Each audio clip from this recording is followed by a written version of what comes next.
Alright guys, welcome back to the channel. So today, we're actually doing something a little bit different. We're not rebuilding the Corvette or any other car right now. We're actually working on the Hellcat. As you guys can see, I have the transmission from the Hellcat sitting right here on the floor, but this thing is bad. Not the transmission itself, but the torque converter that sits in here, guys.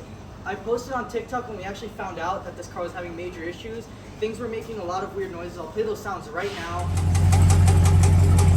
Yeah guys, those sounds right there, they're pretty insane sounds. Honestly, it was really scary, but we troubleshooted a little bit and we were able to figure out what the issue was. And right here we have the brand new torque converter straight from Direct Connection, guys. Okay, I'm gonna pull this torque converter out. That was easy.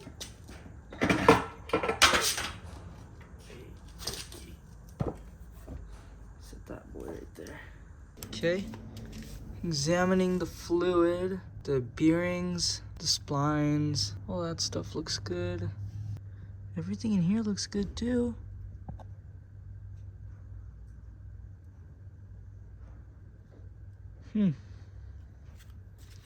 I do not see any metal or anything actually. Alright guys, so just to clarify, after hearing these sounds, we had a Dodge tech take a look at the car to get a second opinion, and they told us that the torque converter went out, so that is exactly what we went after. And upon looking at what was thought to be a broken torque converter, I couldn't find anything wrong with it. But since this was my first time with an issue like this, and we took it to Dodge, we just took the Dodge technician's word and got a stronger torque converter for a Red Eye, rated for more power. It's kind of strange. This torque converter is from a Red Eye Hellcat, so it's going to be a lot stronger than the original one that's in this car. I don't have the original torque converter here right now, but that one was internally damaged, and you can't really see by the eye. You can just tell by the sound that it was making that it was broken. But we're going to go ahead and I'm going to take you guys under the car, show you exactly inside of the transmission tunnel how everything looks and how this came out, because it's a very tight area and that's why I wasn't able to film getting this out. But we are going to be filming putting everything back in, and hopefully this solves their issue, guys.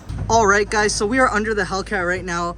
Currently this is the state of the transmission tunnel. So when we heard the problem coming from the car, at first I was thinking supercharger because the sound was just echoing up there, but very quickly we realized that it wasn't the supercharger, because we always had some slight ticking sound coming from here. We didn't think it was too crazy until the part finally gave out. So we knew that it was in this general section of the bell housing area. So we were either thinking it was the flex plate or the torque converter. So dropping the transmission, taking it all out, quickly figured out that it wasn't the flex plate.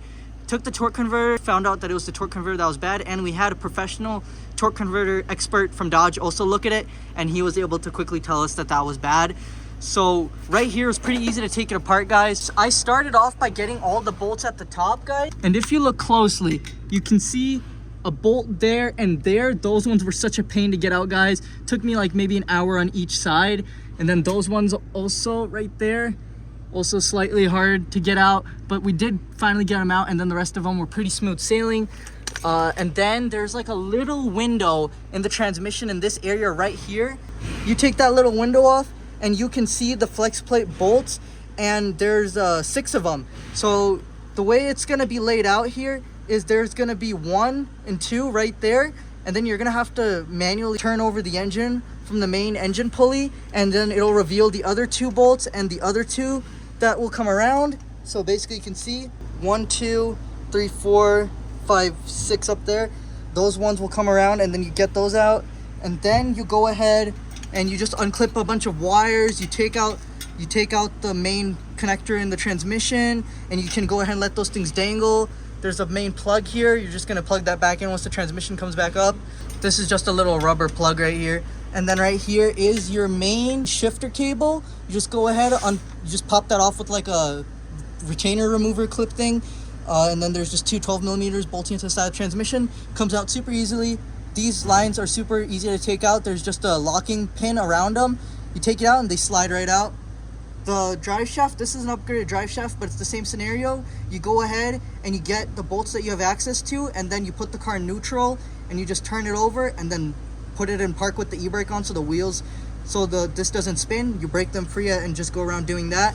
And then after all that, you go ahead, you take out this bolt and then another bolt up here, Same thing on the other side. And then the 4 on the rear transmission bracket.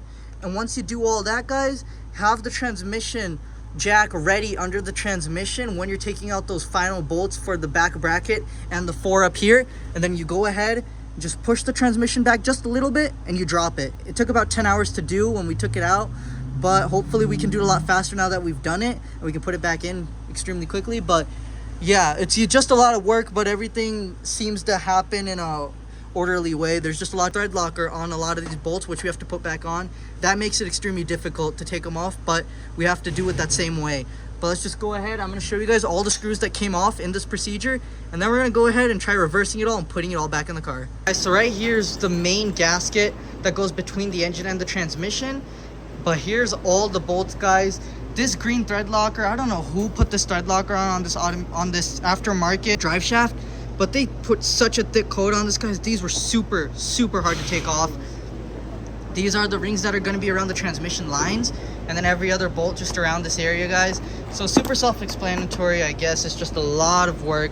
These are the flex plate bolts, miscellaneous brackets, you know, here and there. I kind of just have everything sorted out, but you guys get the gist of things. So all we have to do now is fill this torque converter up with transmission fluid, put it onto the transmission, and direct connection actually did include some torque specs and instruction on how to put this torque converter back in, which is super helpful.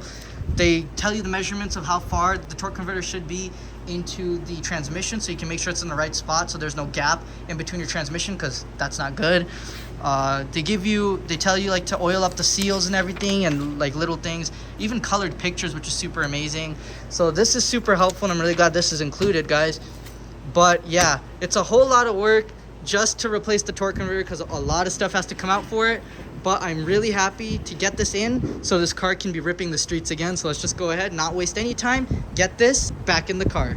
So the first thing you want to do is go ahead and fill the torque converter with transmission fluid as much as you can get in there, just so it's pre-filled, so when you start the car, this doesn't get destroyed, because this needs proper lubrication, because there's a lot of spinning gears in there. Look at all those gears in there, guys. All that torque that this torque converter is converting. And take a look, you can kind of look at how smoothly like this gear in here spins. Look at that, guys.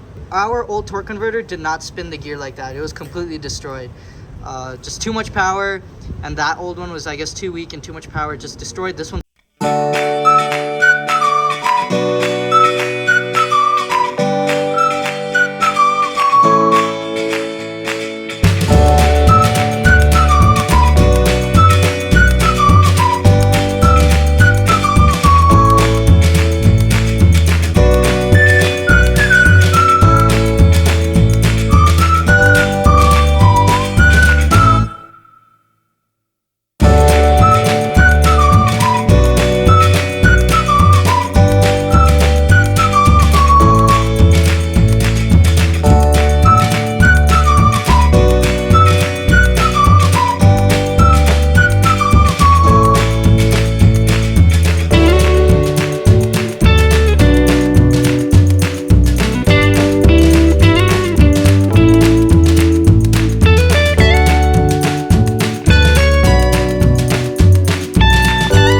Guys, so I went ahead and I got the inside of the transmission all cleaned up, and it looks amazing in there.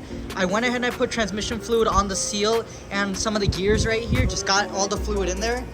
Now this is filled to the brim. We might spill a little bit of it when we put it on the transmission, but let's just go ahead and put this torque converter on the transmission now, guys. All right, guys, so according to the book right here, or the instructions, right here's what we're at right now. We're installing the torque converter. So right now we have to align it to the seal, and then they want us to like rotate the torque converter onto like these splines right here until it's like aligned, and we can get to push in all the way. Once it's pushed in all the way, I love this part right here. We can actually check to see if it's in the exact right spot. This is super cool.